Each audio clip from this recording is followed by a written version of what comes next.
మన జనయిత్రి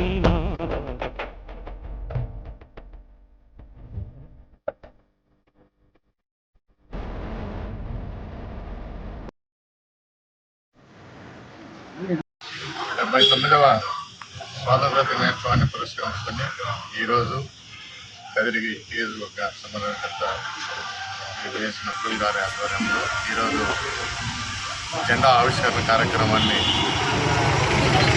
చేయడం జరిగింది. గాంధీజీ కలలుగన్న సామ్రాజ్యం మనకి ఈరోజు నుండి ఆరంభమవుతుంది.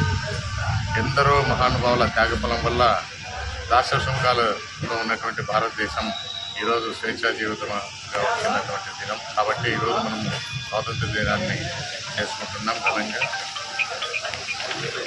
మహాత్మా గాంధీ కలలు కన్నటువంటి స్వరాజ్యాన్ని తీసుకురావాలన్నటువంటి దేశంతో జననేత జగన్మోహన్ రెడ్డి ఎన్నో ప్రజా అభివృద్ధి సంక్షేమ కార్యక్రమాలు ప్రవేశపెట్టడం జరిగింది. కార్యక్రమాల్లో భాగంగా సచివాలయ వ్యవస్థను తీసుకురావడం, నవరత్నాలు ఉన్నటువంటి కేవలం జస్ట్ మేనిఫెస్టో 1 పేజీ మేనిఫెస్టోతో ప్రజలకు ఏం కావాలో వాటిని తీసుకొని రావడం, తర్వాత జగన్మోహన్ రెడ్డి గారిని మనసుకు తిరిగినటువంటి సచివాలయ వ్యవస్థను తీసుకురావడం కూడా జరిగింది. ఇది గాంధీజీ కలలుగన్న స్వరాజ్యం. ప్రతి ఒక్కరికి పేదవాడికి ఇల్లు నిర్మాణంలో కూడా జగన్మోహన్ రెడ్డి పాత్ర చాలా ముఖ్యంగా ఉంది.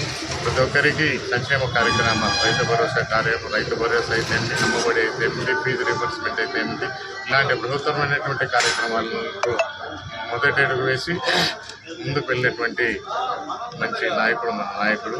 ఆ కార్యక్రమంలో భాగంగా ఈరోజు ఘనంగా ఈ స్వాతంత్ర వేడుకలు జరుపుకోవడం జరిగింది. ఇందుకు చేసినటువంటి కన్వీనర్స్, వైఎస్ఆర్ కుటుంబ సభ్యులందరూ కూడా ధన్యవాదాలు.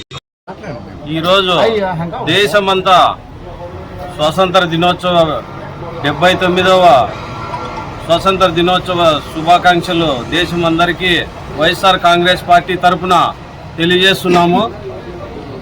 అంతేకాకుండా ఎంతోమంది స్వాతంత్ర సమరయోధులు మనకు వాళ్ళ కష్ట నష్టాలు గోర్చుకొని రక్తం చిందించి బ్రిటిష్ వారి నుంచి మనకు స్వాతంత్రం అందించినారు. అందులో ముఖ్యులు భగత్ సింగ్ గారు, గాంధీ గారు, సర్దార్ వల్లభాయ్ పటేల్ గారు, ఇంకా చెప్పుకుంటే సుభాష్ చంద్రబోస్ గారు. అందరూ త్యాగాల ఫలితమే ఆ రోజు ఎంతోమంది త్యాగాలు చేసి వాళ్ళ ప్రాణాలు అర్పించి మనకు ఈ స్వాతంత్రాన్ని అందించినారు. కానీ ఈరోజు మనకు మన రాష్ట్రంలో వాస్తవంగా చాలామందికి స్వాతంత్రం అనేది లేకుండా చేసినారు ఈ కూటమి ప్రభుత్వము.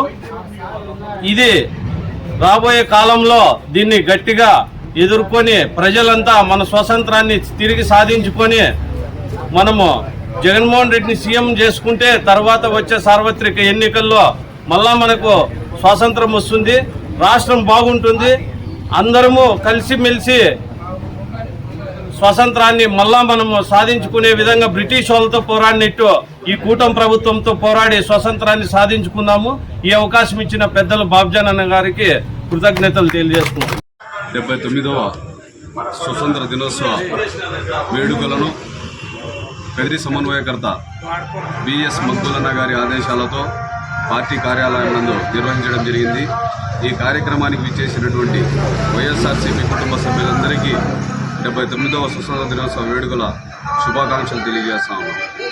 స్వతంత్రం రావడానికి ఎంతోమంది మహానుభావులు ప్రాణాలు అర్పించారు. ఆ మహానుభావుల త్యాగాల ఫలితమే ఈరోజు ప్రతి భారతీయుడు కూడా గుండె నిండా దేశ ఔన్నత్యాన్ని నింపుకొని ముందుకు సాగుతున్న శుభ సందర్భం. ఏదైతే గాంధీజీ గారు కలలు కన్నారో గ్రామ స్వరాజ్యం రావాలని, ఆ గ్రామ స్వరాజ్యం అనేది గడిచిన వైఎస్ఆర్ కాంగ్రెస్ పార్టీ అధినేత వైఎస్ జగన్మోహన్ రెడ్డి గారు ముఖ్యమంత్రిగా ఉన్నప్పుడు గ్రామ సచివాలయాల ద్వారా గ్రామ స్వరాజ్యం అంటే ఏమిటి అని నిరూపించడం ఈ రాష్ట్రంలో జరిగింది. ఈరోజు 79 సంవత్సరాల తర్వాత కూడా మనం స్వతంత్ర భారతంలోనే ఉన్నామా అనే అనుమానాలు రేకెత్తిస్తున్నాయి. ఎందుకో ఈ మాట చెబుతున్నానంటే, ఏదైతే రాజ్యాంగాన్ని పరిరక్షించాల్సిన బాధ్యత ఎవరి మీద ఉందంటే రాజ్యాంగం ద్వారా ఎన్నుకోబడినటువంటి ప్రజాప్రతినిధుల మీద ఉంటుంది. అటువంటి ప్రజాప్రతినిధులను ఎన్నుకునే బాధ్యత ఓటు రూపంలో ప్రజలకు ఇవ్వబడింది ఈ రాజ్యాంగం. కానీ ఈరోజు దేశంలో ఓట్ చోరీ అనేది, స్కామ్ అనేది, ఈవీఎంల స్కామ్ అనేది పెద్ద ఎత్తున ఆరోపణలు వస్తూ ఉన్నాయి. ఆ ఆరోపణల్ని నిజమా అనే అనుమానాలు కూడా భారత ప్రజానీకానికి అందరికీ కలుగుతూ ఉంది. ఈరోజు దేశంలో ఉన్నటువంటి ప్రభుత్వం కానీ, రాష్ట్రంలో ఉన్నటువంటి కూటమి ప్రభుత్వం కానీ అధికారాన్ని అడ్డుపెట్టుకొని ఎలక్షన్ కమిషన్ని తన చెప్పు చేతుల్లో పెట్టుకొని ఈరోజు ఎలక్షన్లు జరిపే సందర్భాల్లో మనకు కంటికి కనపడతా ఉన్నాయి. నిన్నగాక మొన్న పులివెందుల ఎన్నికే దీనికి నిదర్శనం. ఎందుకంటే కొన్ని గ్రామాలకు అసలు ఓటు వేయడానికే వెళ్ళనీయకుండా చేసి రిగ్గింగ్ ద్వారా ఓటింగ్ జరిపినటువంటి సందర్భాలు సోషల్ మీడియాలో, పత్రికల ద్వారా, టీవీల ద్వారా మనం అందరికీ చూస్తున్నాం. ఏదైతే రాజ్యాంగం ఓటు హక్కును పౌరులకు కల్పించిందో ఆ ఓటు హక్కు వినియోగించుకోవడానికి కూడా అవకాశం ఇవ్వలేనటువంటి ప్రభుత్వాలు ఈరోజు దేశంలో, రాష్ట్రంలో ఏలుతున్నాయంటే మనం నిజంగా స్వతంత్ర భారతంలో ఉన్నామా అని చెప్పేసి అనుమానాలు కలుగుతూ ఉన్నాయి. ఏదైతే జగన్మోహన్ రెడ్డి గారు గత ప్రభుత్వంలో ఇచ్చినటువంటి సంక్షేమం కానివ్వండి, దాని ఫలాలు ఏ విధంగా వాలంటీర్ వ్యవస్థ ద్వారా ప్రతి కుటుంబానికి, ప్రతి ఇంటికి చేరడం జరిగింది. ఈరోజు కూటమి ప్రభుత్వం కానీ, కూటమి ప్రభుత్వానికి నాయకత్వం వహిస్తున్నటువంటి ముఖ్యమంత్రి చంద్రబాబు నాయుడు గారు కానీ ఈ దేశంలో ఏ ప్రభుత్వంలోనూ, ఏ రాష్ట్రంలోనూ ప్రజలకు నయవంచన చేయడంలోనూ మొట్టమొదటి స్థానంలో చంద్రబాబు నాయుడు గారు, కూటమి ప్రభుత్వం ఉందని చెప్పేసి సందర్భంగా చెప్పదలుచుకున్నాం. ఎందుకంటే స్వతంత్ర భారత కోసం ఎంతోమంది వీర మహిళలు పోరాడి ప్రాణత్యాగం చేయడం జరిగింది. సరోజిని నాయుడు గారు కానివ్వండి, ఝాన్సీ లక్ష్మీబాయి గారు కానివ్వండి, ఇలాంటివంటి ఎంతో మంది వీర మహిళలు స్వతంత్ర భారత కోసం పోరాడడం జరిగింది. గాంధీజీ గారు కూడా ఏదైతే అర్ధరాత్రి ఒంటరిగా మహిళ సంపూర్ణ స్వేచ్ఛతో తిరగగలుగుతాదో ఆ రోజే నిజమైన స్వతంత్రం వచ్చింది అని చెప్పి చెప్పడం జరిగింది. ఈరోజు ఈ కూటమి ప్రభుత్వంలో మహిళలపైన అత్యాచారాలు, అఘాయిత్యాలే కాకుండా ఏదైతే వాళ్ళకి సంక్షేమ ఫలితాలు ఇస్తామని చెప్పేసి నమ్మించి మోసం చేసి అధికారంలోకి వచ్చాయో కూటమి ప్రభుత్వం, ఈరోజు పూర్తిగా మహిళల్ని నయవంచనకు గురి చేసే విధంగా వీరి పాలన ఉంది.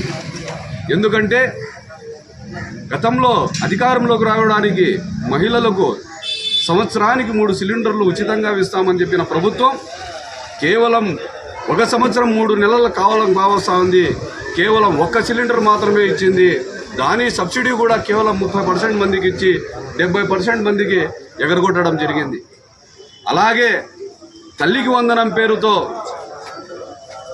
9,000, 6,000, 7,000, 11,000, 13,000 ఇచ్చి తల్లికి వందనం పేరుతో మళ్ళీ మరొకసారి మహిళల్ని వంచన చేయడం జరిగింది. ఈరోజు కూటమి ప్రభుత్వం ఉచిత బస్సు సర్వీస్ అని చెప్పేసి చెప్పడం జరుగుతుంది. ఈరోజే లాంచింగ్ ఆగస్టు 15 స్వతంత్ర దినోత్సవం రోజున లాంచింగ్ చేస్తామని చెప్పి చెప్పడం జరుగుతుంది.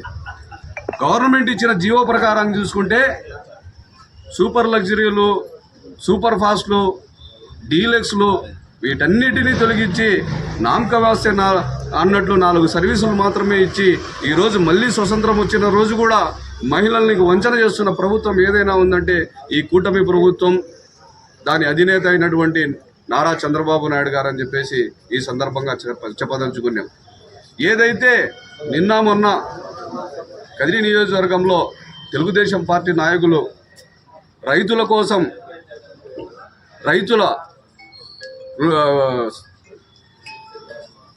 రైతులకు డబ్బు ఇచ్చామని చెప్పేసి ర్యాలీ చేయడం జరిగింది. ఈ ర్యాలీలో ఎక్కడా రైతులు కనపడలేదు, కానీ తెలుగుదేశం పార్టీ కార్యకర్తలు మాత్రమే ర్యాలీ చేసుకోవడం జరిగింది. ఈ సందర్భంగా వైఎస్ఆర్సీపీ పార్టీ తరఫున ఒకటి అడగదలుచుకున్నాం. మేము గత ప్రభుత్వంలో రైతులకు ఇన్పుట్ సబ్సిడీ వచ్చేది, పంట నష్ట పరిహారం వచ్చేది, రైతు బీమా వచ్చేది, ప్రతి విలేజ్కి ఒక రైతు భరోసా కేంద్రం ఏర్పాటు చేయడం జరిగింది. గత ప్రభుత్వంలో డ్రిప్ ఇరిగేషన్కి సబ్సిడీ కూడా వచ్చేది. కానీ ఈ ప్రభుత్వంలో ఇవేమీ అందలేదు. కానీ రైతులకు న్యాయం జరిగిందని చెప్పేసి కూటమి నేతలు ర్యాలీలు చేస్తూ ఉన్నారు. ఈ సందర్భంగా ఏదైతే స్వతంత్రం కోసం ఆ రోజు మహానుభావులందరూ పోరాడి స్వతంత్రం తెచ్చుకున్నారో, ఏదైతే ఈ కూటమి ప్రభుత్వం ప్రజలకు ఇచ్చిన మాటలను నిలబెట్టుకోవాలంటే ప్రతి వైఎస్ఆర్ కాంగ్రెస్ పార్టీ కార్యకర్త కూడా మరో స్వతంత్ర సమరం చేయక తప్పదు. ఈ ప్రభుత్వాన్ని పడగొట్టి మళ్ళీ జగనన్న రాజ్యం వస్తే తప్ప ఈ రాష్ట్రంలో ప్రజలకు మేలు జరగదని చెప్పేసి తెలియజేసుకుంటూ, మరొక్కసారి బిఎస్ మక్బూల్ గారి తరఫున, వైఎస్ఆర్సీపీ కుటుంబ సభ్యులందరి తరఫున కదిరి నియోజకవర్గ వ్యాప్తంగా ఉన్నటువంటి ప్రజానికానికి 79వ స్వతంత్ర శుభాకాంక్షలు తెలియజేసుకుంటూ ఈ అవకాశం ఇచ్చిన మిత్రులందరికీ ధన్యవాదాలు.